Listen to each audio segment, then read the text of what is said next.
For part 2 of fabric manipulation into flowers, I am going to teach you how to make the flat rose, the 3D rose, and the Kanzashi flower. Keep in mind they are a bit more difficult than the first set. If you haven't seen part 1 yet, remember to click here to check it out.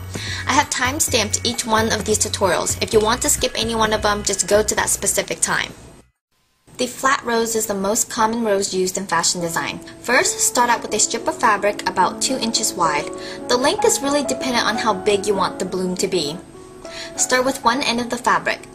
Now fold a diagonal onto that one end. Make sure the corner is sharp at the very tip on the right. Take that tip and start rolling this along the fold. Leave a bit of the fold left over and fold the rest of the strip to the back. Now roll along that new fold.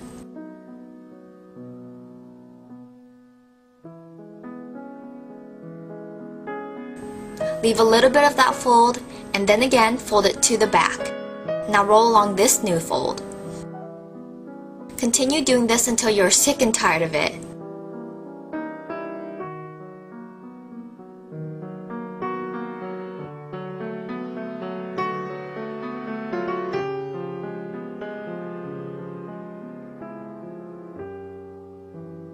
Keep in mind that as your rose gets bigger, it will take less rolls to reach the end of the fold. Once the desired size is reached, snip off the rest of the fabric, and I guess you can just wrap it around the center nub. To secure the rose, be sure to stitch directly through the nub and the fabric wrapping around it.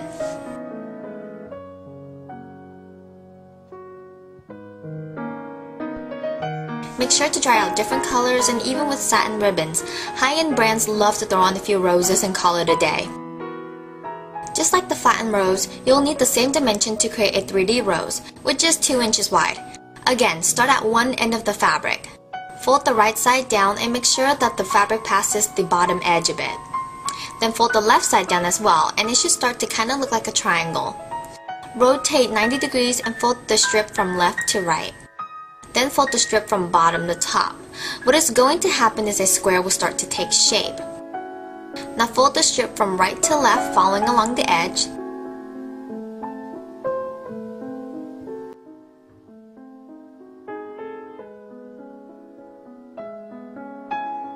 Then bottom to top.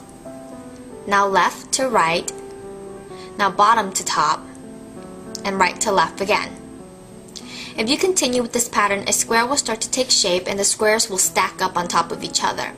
Remember, the more folds you make, the taller the rose will be, so keep it around 15 to 20 folds.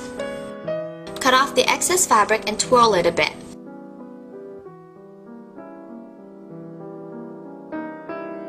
There should be a center hole in the middle of the square. If you don't see it, try to find it. Insert the fabric into the hole and pull. Hold the center of the rose and give it a quick spin so that it will take on the rose pattern. Don't forget to sew a stitch in the back to secure the rose. Roses are so elegant on any garment. If you have a girlfriend, I am sure she will appreciate this over fresh flowers any day. They also make really great corsages if you pair them up with the puffy organza flower. The Kanzashi flower is my most favorite fabric flower to run to. If you're good with origami, this will probably be the flower for you. Start off first with 3 by 3 inch squares. Take a piece and fold it diagonally.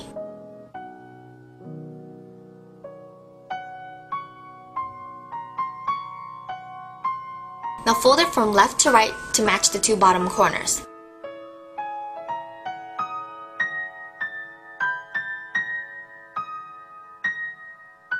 Take the right corner and fold it to match the top corner. Flip over and repeat the same step to the left flap.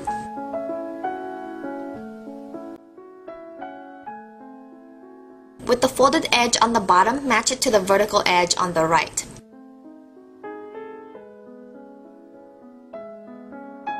Flip it over and do the same thing on the other side.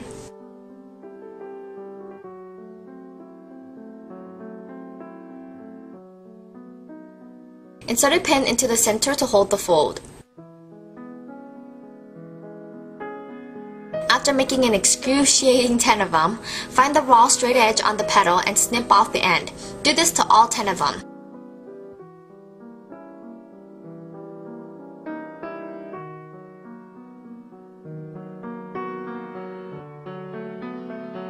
Each one of these is a petal.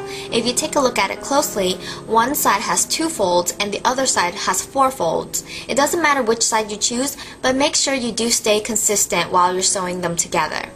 Insert your needle through the center of the petal and pull the thread through. At this point, you can remove the pin. Keeping the petals facing the same direction, keep adding them onto the thread. Once all of them are on the piece of thread, tie the 2 ends of threads together to create a circle. See how the flower is starting to take shape?